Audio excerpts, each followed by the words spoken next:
We're on problem 7, and they drew this graph, so I guess I'll draw it as well. That's the x-axis. That's the y-axis. Let's see, they draw off 1, 2, and they draw 1, 2, 3.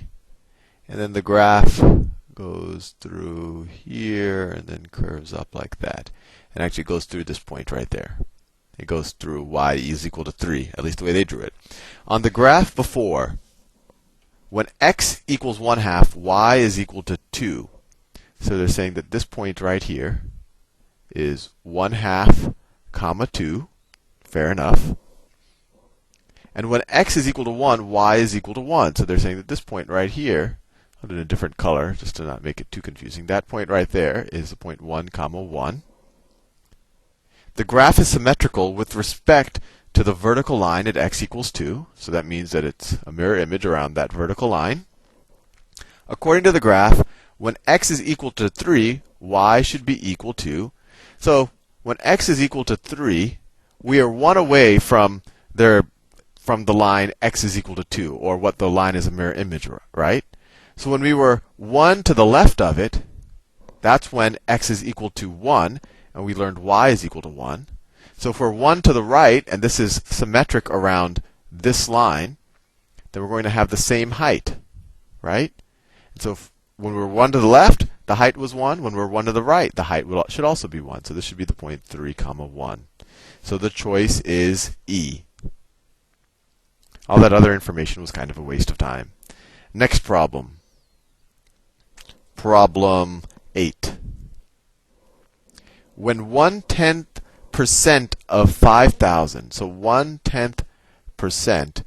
So just to get, I always like to get these into decimals. 1/10%, that equals this divided by 100. So it's 1 over 1,000. So it's 0.001.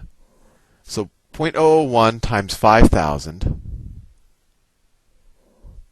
is subtracted from 1/10 of 5,000. The difference is, okay. So they're saying 1/10 5,000 minus 1,000th of 5,000. Right? That's 1/10 of a percent is 1,000th. So you get 500 minus 5. Right? And that's 495, which is choice D. Problem 9.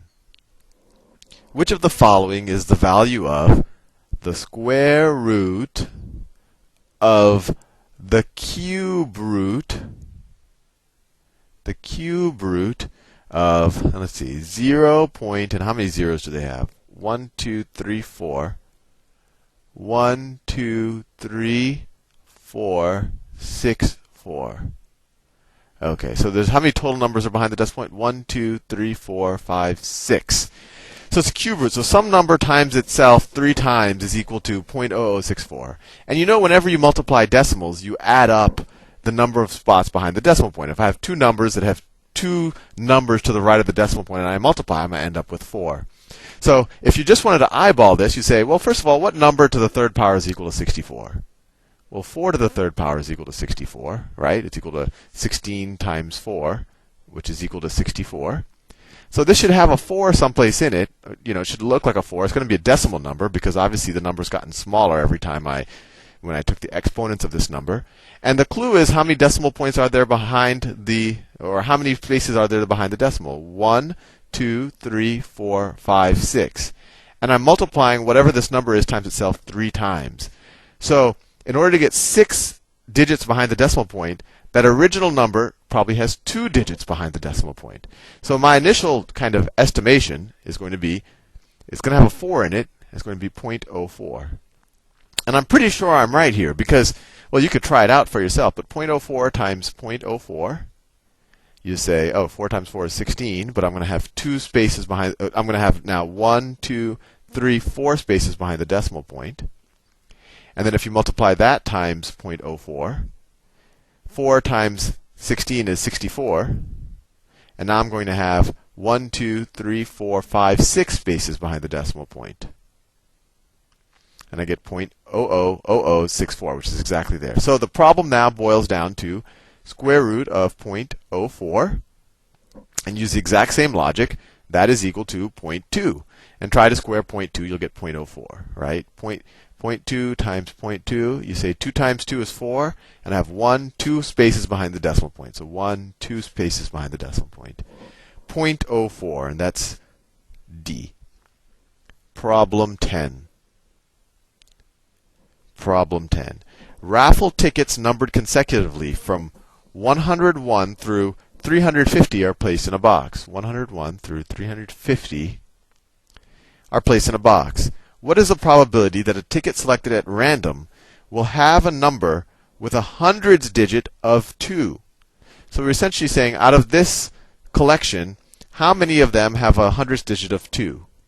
So essentially it's going to be anything from 200 to 299. Well, that's essentially 100 digits, right? Those are 100 numbers that have a hundreds digit of 2. Right? Think about it. From 200 by itself would be 1. From 200 to 1 would be 2.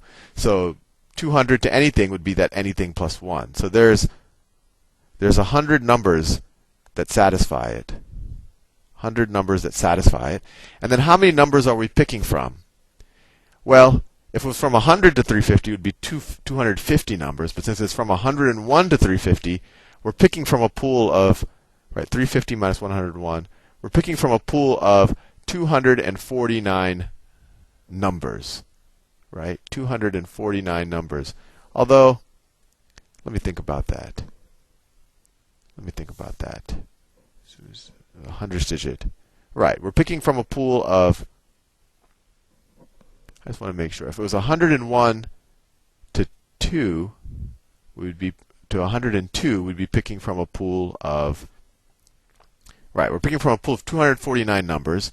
So the odds of getting one with a 2, having a number with a 2 in the hundreds digit will be 100 over 249. So that is choice E. I'm just making sure that I haven't made a actually, no, I'm going to take that back. Because how many digits? If I said from 300 to 350, that's 51 digits. If I say 101 to 350, that's not 249 digits. Made a mistake. That's because you're including 101, right? So it would actually be 250 digits. Sorry, it's 250 numbers. We're picking from a bag of 250 numbers.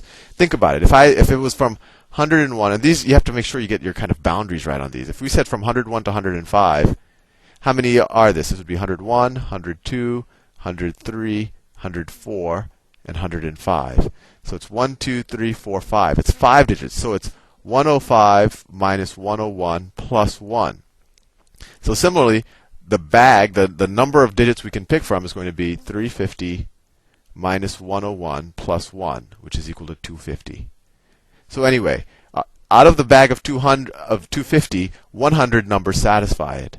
So we're going to have 100 and 250 chance of picking the right number. And if we divide the top and the bottom by 50, right, that's the greatest common divisor, we get 2 over 5. And that is choice A.